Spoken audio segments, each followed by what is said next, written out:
सिर्फ रस्म, और रस्मों से मुझे हमेशा से नफरत थी। जिंदगी मेरे लिए कुछ और रास्ते मुरतब कर रही थी और मैं उसी के उसूल पर अमल कर रहा था। चनाचा मैंने उसी रोज़ संदिला छोड़ दिया। सबसे पहले मैंने इरशादाबाद का रुख किया, जहाँ मेरा एक दोस्त आरिफ रहता था।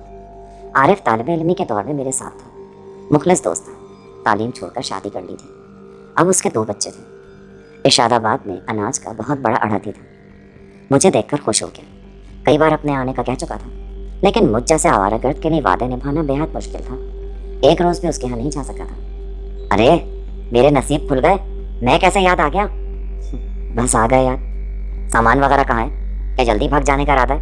कान खोल कर सुन लो, 1 महीने से पहले नहीं जाने दूंगा। 1 महीना कहो तो यहीं रिहाइश इख्तियार कर लूँ, तुम्हारे साथ कारोबार में शरीक हो जाऊंगा। हाय हाय, ऐसी बातें ना कर जिन्हें सुनकर हैरत होने लगे कि काश ऐसा हो सकता। सच बताओ सरफराज, सामान वगैरह क्यों नहीं है? सामान के झगड़े कभी पहले पाले हैं जो अब पालूंगा। बस तनके इस लिबास में आया हूँ। खैर खैर, लिबास की क्या है, यहाँ भी तैयार हो सकते हैं। आओ तुम्हें नदीमा से मिलाऊं, बड़ी खुश होगी तुम्हें देखकर, अक्सर तुम्हारे तस्करे होते रहते हैं। वो मुझे लेकर अंदर पहुंच गया। खूबसूरत सी औरत बड़ी पाकीज़ा मुस्कुराहट रखती थी, इंतहाई खुलूस से मिली, पढ़ी लिखी थी, आदाब महफिल और गुफ्तगू के अंदाज जानती थी। उनके साथ रहकर मैंने सोचा, शादीशुदा ज़िंदगी इतनी बुरी तो नहीं होती, बशर्ते कि नदीमा जैसी बीवी मिल जाए। तब मेरे जहन में जुलेखा आ गई। उस अहमक लड़की को ना जाने क्या सोची थी। क्या वो मेरी हैसियत से नावाकिफ थी? क्या मिलता उसे मुझ जैसे नाकारा इंसान के साथ रहकर? भाईजान ज़्यादा बाइज्जत थे, साहिब हैसियत थे और मुस्तकबिल के बड़े ज़मींदार थे, लेकिन आखिर ये जुलेखा मुझसे शादी क्यों करना चाहती थी? मैंने तो उसे कभी इस निगाह से नहीं देखा। आरिफ के यहाँ रहते हुए मुझे 3 दिन गुजर गए। आरिफ इसी तरह पुरमोहब्बत था, इसी तरह पुरखुलूस था, लेकिन मैंने उसे हकीकत नहीं बताई थी। मैं किसी को भी अपनी उलझनों में शरीक नहीं करना चाहता था।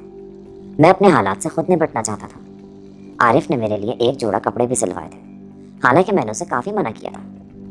5वें रोज़ मैंने आरिफ से इजाज़त चाही। क्या बकवास है यार, अभी दिन ही कितने हुए तुम्हें आए हुए? नहीं भाई सरफराज, मैं तुम्हें नहीं जाने दूंगा। और भाई संदिला में कौन सी तुम्हारी बीवी बैठी हुई है? मैं संदिला नहीं जा रहा आरिफ। फिर? बस ऐसे ही कुछ काम है। कोई काम वाम नहीं, बस तुम नहीं जा सकते। जिद ना करो आरिफ। अच्छा आओ, नदीमा से फैसला करा लें। वो मुझे ज़बरदस्ती नदीमा के पास ले गया। नदीमा, भैया सरफराज जा रहा है। क्यों? जाना ही है भाभी, यहाँ कब तक रहूँगा?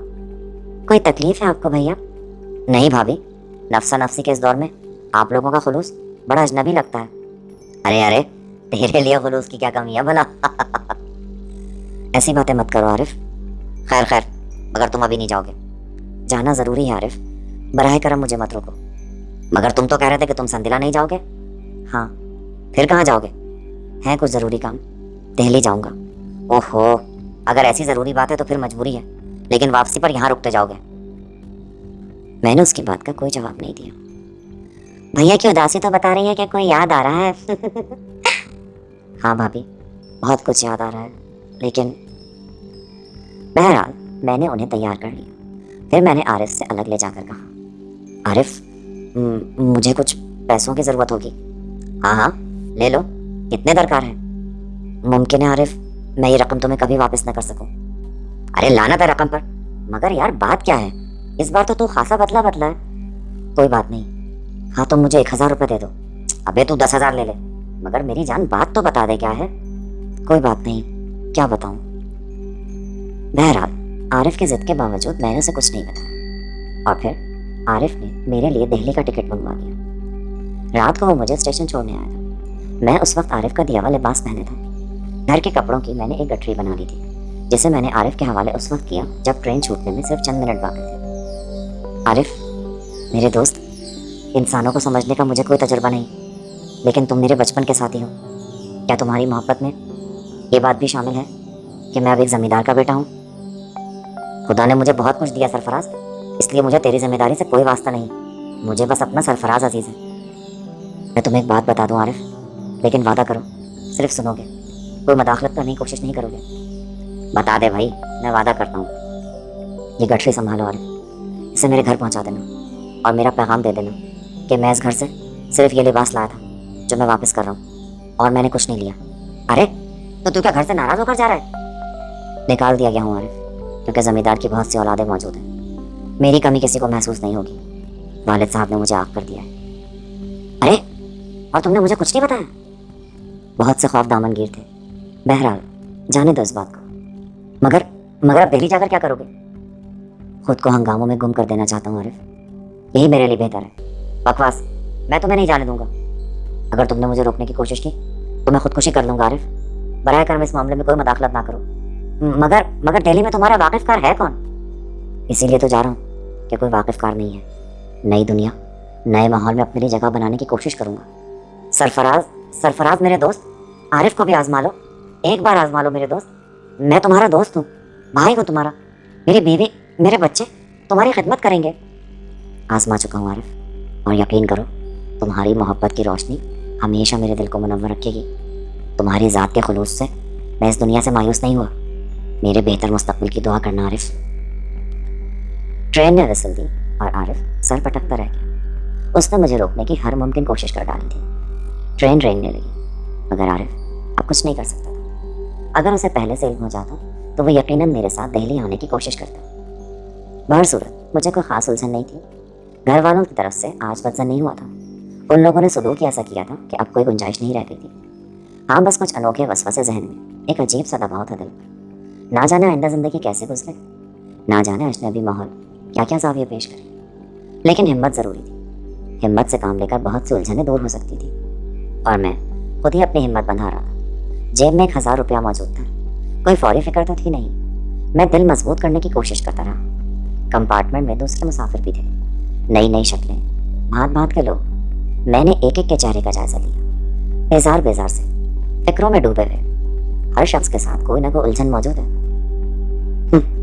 मैं भी इंसान हूँ, तन्हा हूँ। मेरी जिंदगी को क्या खदशात लाक हो सकते हैं। चनाचा मैं सोने की कोशिश करने लगा, और क्या सुकून की नींद आई, जैसे जहन हर फिक्र से आज़ाद हो। दूसरे दिन सुबह ही आँख खुली।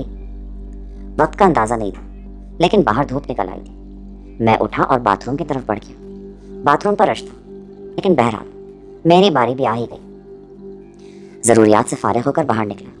नाश्ते का वक्त था और डाइनिंग कार के बहरे नाश्ते के ऑर्डर लेते फिर रहे थे। दिल पर मैल सा आया। इस वक्त घर में सबके साथ नाश्ता होता था, लेकिन किसी की निगाह में कोई इस्तकबाल नहीं होता था। बस एक रोज़मर्रा का मामूल, एक ही अंदाज की ज़िंदगी। कोई तब्दीली तो है। मैंने बहरे को बुलाने के लिए हाथ दिखाया। उसी वक्त बराबर से एक आवाज़ सुनाई दी, अस्सलाम वालेकुम। ख्याल हुआ कि शायद मुखातिब मैं ही हूँ। पलट कर देखा, शरीफ सूरत बुजुर्ग मेरी ही तरफ मुतवज्जो थे। खशखशी दाढ़ी, मुनासिब जिसामत, मुनासिब लिबास। वालेकुम अस्सलाम। मैंने किसी कदर झिझक कर कहा, इन बुजुर्ग को मैं रात भी देख चुका था। गालिबन आज़म दिल्ली हैं। जी मियाँ, चेहरे शनासी में थोड़ी सी दस्तरस रखता हूँ। अंदाज़ा हुआ है कि शरीफुन नफ्स और नेकतबा इंसान हो। अभी कई घंटों की मुसाफत बाकी है। क्यों ना एक दूसरे से तारुफ हासिल करके लुत्फ़े सफ़र उठाया जाए। खुशबख्ती होगी। खूब, फिर नामों का तबादला हो जाए। खादिम को सरफराज कहते हैं और खाकसार को रशीदुद्दीन अहमद के नाम से पुकारा जाता है। उन्होंने मुसाफिर के लिए हाथ बढ़ाया। खुशमिजाज आदमी मालूम होता था। तो मियाँ, ये तो मरहला हुआ तारुफ का, और इसके बाद बात नाश्ते तक पहुँचती है, और नाश्ता मेरे पास तैयार है। क्या मुझे तकल्लुफ़ करने की इजाज़त है? नाश्ते के बाद कर लेना, वक्त हो चुका है। रशीदुद्दीन साहब ने अपने बराबर से टिफ़िन करियर उठाते हुए कहा। फिर उन्होंने जगह करके टिफ़िन करियर दरमियान में रख लिया। उसके डब्बे खोले। भुना हुआ कीमा और पूरियाँ थी जो ठंडी हो गई थी। बहरहाल नाश्ता बुरा नहीं था। नाश्ते के दौरान में खामोशी रही। सिर्फ एक बार रशीदुद्दीन साहब ने बहरे को चाय लाने के लिए कहा।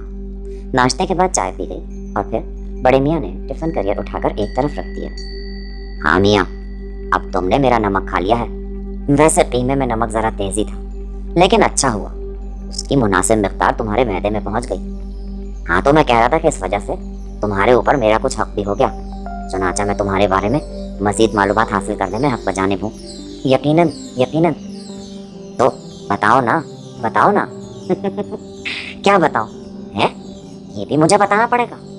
खैर, चंद लम्हात की मोहलत दो, मैं ज़रा अपने जहन में सवालात मुरतब कर लूँ। मैं मुस्कुराते हुए उन्हें देखता रहा। दिलचस्प शख्सियत थी, और किसी ऐसी शख्सियत से मुतारफ़ होने पर मुझे खुशी थी। हाँ, तो सवाल नंबर 1, नाम क्या बताया था आपने सरफराज मियाँ? जी, वो ज़रा आपका नाम मेरे जहन से उतर गया है। सरफराज अहमद खान। माशाल्लाह माशाल्लाह, बावकार नाम है। बाप का नाम? जी जी, हाँ हाँ, उनका भी कोई नाम ज़रूर होगा। जी हाँ है तो। हाँ तो बताओ ना। जी, तौकीर अहमद खान। बहुत खूब, बहुत खूब। मियाँ रहने वाले कहाँ के हो? रशीदुद्दीन उछलते हुए बोले। सवालात ज़रा टेढ़े होते जा रहे थे। मुझे इस सिलसिले में मोहतात रहने की ज़रूरत थी। क्या फ़ायदा अपनी तहसीर करने से? चुनांचा यहाँ मैंने झूठ का सहारा लिया और ख़ुद को इरशादाबाद का रहने वाला बताया। अपने बारे में भी तो कुछ बताइए क़िबला। अरे मियाँ, अब इस बुढ़ापे में क्या बताएं, बताने के काबिल तो कभी थे। बहरहाल आपका यह खादिम मुलाजमत पेशा है। नवाब फ़िरोज़ुद्दीन के साथ 24 साल से हूँ। बड़ा कारोबार है, मैं भी देखभाल कर लेता हूँ। हालांकि अब इस काबिल कहाँ, लेकिन नवाब साहब हैं कि आखिरी दम तक छोड़ते नज़र नहीं आते। उन्हीं की कोठी से मुल्हिका इमारत में रहता हूँ। घर के से ताल्लुकात हैं। नवाब साहब तो खुद सदा के आवारा गर्द हैं, कभी यहाँ तो कभी वहाँ। बीवी बच्चे मुझे संभालने पड़ते हैं और नवाब साहब मेरी वजह से घर से मुतमईन रहते हैं। खूब, बड़ी मसरत हुई आपसे मिलकर। तुम्हारी शख्सियत तशना रह गई। मेरी क्या शख्सियत है रशीद साहब? दूसरे बहुत से नाकारा नौजवानों में से मैं भी एक हूँ। कोई काबिल ज़िक्र हैसियत नहीं रखता। समझ गया जी, बिल्कुल समझ गया। बता दूँ? बता दीजिए। बेकार हो, मुलाजिमत की तलाश में हो। क्यों, कैसी रही?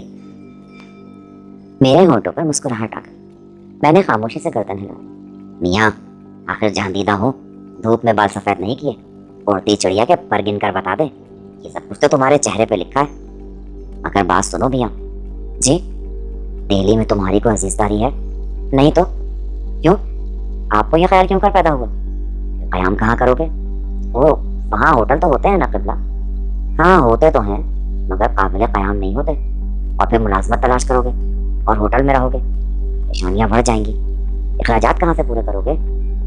इस फिक्रमंदी का शुक्रिया, मेरे पास पैसे मौजूद हैं। ठीक है मियाँ, लेकिन मेरा ख्याल है, देखो बात तो अजीब है, लेकिन मेरा ख्याल है सूरत से शरीफ मालूम देते हो, गुफ्तगू भी माकूल करते हो। होटल का क़याम मुनासिब नहीं रहेगा। मैं तुम्हारे क़याम का बंदोबस्त कर दूंगा। जब तक मुलाजमत ना मिले पैसे संभाल कर रखो मियाँ। मुलाजमत तैयार नहीं रखी जो फ़ौरन हाथ लग जाए। मैं भी कोशिश करूँगा और तुम भी करना। आपके खुलूस और मोहब्बत के लिए शुक्रगुजार हूँ मोहतरम, लेकिन आपके एहसान का बोझ बर्दाश्त नहीं कर सकूँगा। वहाँ दिल्ली में रहकर आपसे मुलाकात करता रहूँगा। अरे मियाँ, तकल्लुफ़ की ज़रूरत नहीं। मैं भी घर गृहस्थी वाला इंसान हूँ, अपनी इज्जत का एहसास भी है, लेकिन कुछ सोच समझ कर ही तुमसे कह रहा हूँ। बस वल्लाह तुम तकल्लुफ़ ना करो, दिल को भागा हो। कबूल नहीं करोगा तो दुख होगा। मैंने एक लम्हे के लिए सोचा।